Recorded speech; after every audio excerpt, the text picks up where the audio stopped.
तो महिला आरक्षण को लेकर पक्ष और विपक्ष में वार पलटवार हो रहा है और इस बीच बीएसपी सांसद मलूक नागर ने एबीपी न्यूज से कहा है कि इसका श्रेय मौजूदा सरकार को ही जाता है।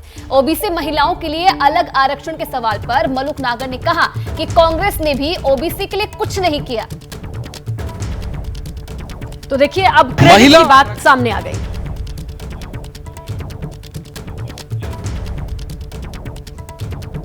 महिला आरक्षण बिल पर क्रेडिट वॉर चल रहा है बीजेपी और कांग्रेस में।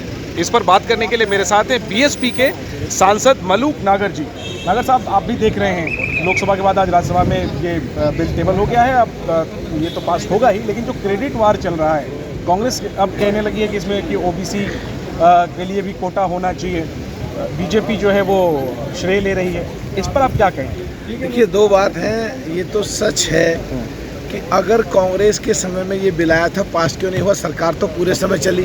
अगर सरकार गिर जाती है फिर बिल भी गिर जाता तो मानते चलो ठीक है, लेकिन अगर उस समय नहीं हुआ और वो इन्फेक्शस हो गया और ये नया बिल आया है तो ये तो एक सच बात है। क्रेडिट तो अब की सरकार को जाता है, लेकिन कांग्रेस ने जो ओबीसी की बात रखी है ये बहुत अच्छी बात है। लेकिन ये जो ओबीसी पर जो नई सियासत बीजेपी कांग्रेस करने की कोशिश कर रही है, राहुल गांधी ने कल कहा कि 90 जो सचिव हैं उसमें से केवल 3 ओबीसी हैं।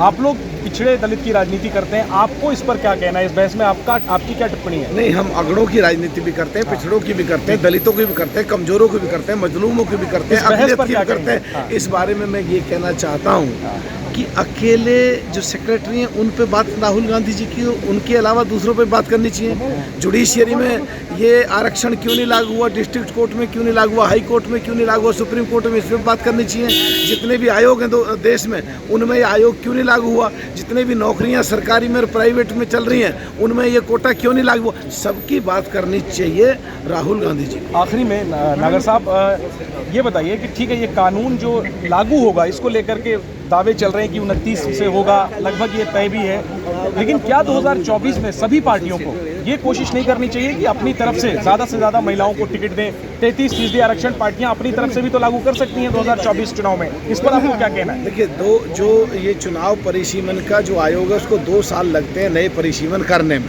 तो कम से कम एक शुरुआत तो हुई। जहाँ तक बात है, सब पार्टियां अगर पक्षधर हैं और 2 ही केवल खिलाफ गए हैं और 454 वोट फेवर में आई हैं, तो तमाम दल जिन्होंने वोट दिया है वो विधानसभा के चुनाव में, विधान परिषद के चुनाव में, लोकसभा के चुनाव में और राज्यसभा के चुनाव में और पार्टी के संगठनात्मक ढांचे में इसे पहले ही लागू कर दें और कानूनी तौर पर जिस दिन जल्दी से जल्दी लागू होगा उस दिन ऑटोमेटिक लागू हो जाए। टिकट दें, इस मुताबिक आप ये मांग करेंगे? हाँ, मैं यही तो अभी मैंने यही कहा है। विधानसभा के टिकट, विधान परिषद के टिकट, लोकसभा के टिकट, राज्यसभा के टिकट, पार्टियों के संगठनात्मक ढांचे में सब जगह लागू करना चाहिए सभी पार्टियों को। शुक्रिया नागर साहब बात करने के लिए।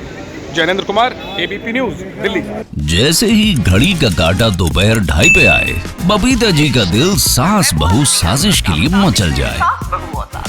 और ये है इनकी बहू, पूरे दिन ऑफिस की टेंशन हो जाए गॉन जब ये करें अपना फेवरेट शो फ्री टाइम पे ऑन।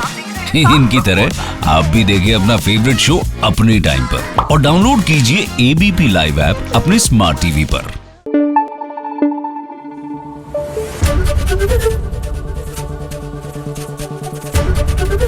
एबीपी न्यूज आपको रखे आगे।